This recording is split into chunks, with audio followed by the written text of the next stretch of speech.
YouTube চেনেলে মই সকলোকে পুনৰবাৰ স্বাগতম জনাইছো। মই গায়ত্ৰী আকৌ আহিলো অন্য এটা ভিডিঅ' লৈ। আপোনালোকৰ লগত ডিসকাস কৰিবলৈ আহিছো ভিডিঅ'টো লৈ পিনি যিসকল এতিয়া ফাইনেল ইয়াৰ ষ্টুডেন্ট আছে তেওঁলোকৰ এতিয়া মানে হাহাকাৰ অৱস্থা হৈ আছে।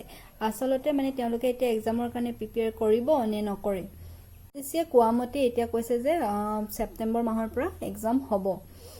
এক্সাম হ'বলৈ হলে কোনো এটা সেমিষ্টাৰৰ বা কোনো এটা ক্লাছৰে হওক বা কিবা এক্সাম এটা হ'বলৈ হলে আগতে এক্সামটোৰ আগত এখন সিলেবাস ক্লিয়াৰ হ'ব লাগিব, যিখন সিলেবাসৰ পৰা তেওঁলোকে এক্সামত বহিব পাৰিব। আপোনালোকে দেখিছে যে মাৰ্চৰ 16-17 পৰা প্ৰায় সব শিক্ষানুষ্ঠানবিলাক সব বন্ধ আছে, স্কুল কলেজ সকলো বন্ধ।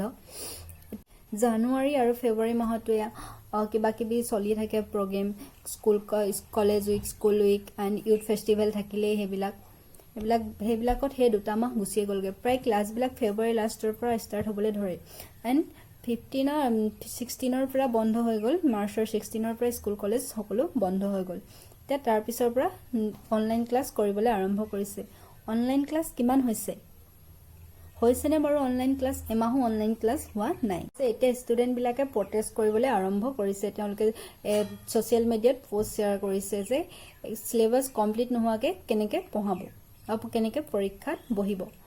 এখন সিলেবাস কমপ্লিট হ'বলৈ কিমান টাইম লাগে তাকটো দিছে। 2 মিটাৰৰ দূৰত্ব ৰাখি পৰীক্ষাত বহিব লাগিব। আৰু আটাইতকৈ ইণ্টাৰেষ্টিং কথাটো হৈছে যে যিবিলাকৰ দেহত কৰোনা পজিটিভ আছে সিহঁতেও পৰীক্ষাত বহিব লাগিব। অনলাইনে হওক বা অফলাইনে হওক তেওঁলোকে এক্সাম দিবই লাগিব।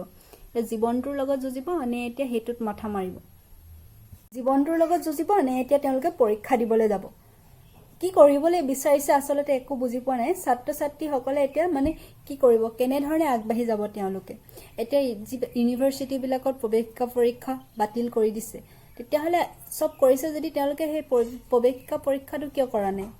ফাইনেল ইয়াৰ ষ্টুডেন্ট বিলাকৰ লগত লাগি আছে। তেতিয়াহ'লে বাকী বিলাকে পঢ়িব, বাকী বিলাকক প্ৰমোট কৰাই দিব আৰু বাকী ফাইনেল ইয়াৰ খিনি এক্সাম দিব লাগিব। মানে কৰোনা অকল first year and second year বা যিবিলাকক প্ৰমোট কৰাব সিহঁতৰ কৰোনা হ'ব, ফাইনেল ইয়াৰ বিলাকৰ মানে কৰোনা নহয়।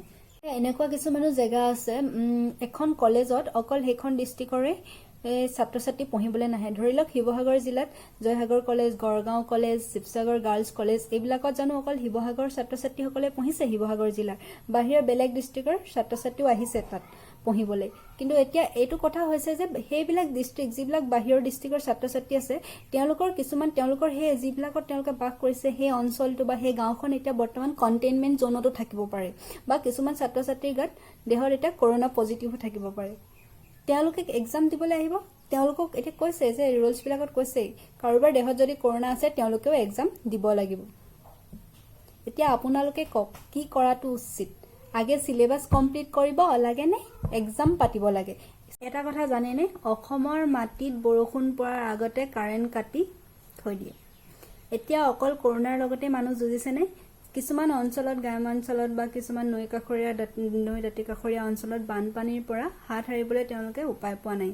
বানপানীয়ে গোটেই তেওঁলোকৰ ঘৰ বাৰী, কিতাপ পত্ৰ, কাপোৰ কানি চব নষ্ট কৰিছে। সেইবিলাক ছাত্ৰ ছাত্ৰীৰ কি হ'ব? চৰকাৰে ভাবিছেনে, ইউজিচিয়ে ভাবিছেনে সেই কথাটো? আজিলৈ ভিডিঅ'টো ইমানেই আছিলে। আপোনালোকৰ অপিনিয়ন বিলাক জনাব। আপোনালোকে কি ভাবিছে, কি এক্সামটোৰ বিষয়ে কি কৰিম বুলি ভাবিছে? যদি কিবা ভাবিছে আপোনালোকে দেন কমেন্ট বক্সত জনাব।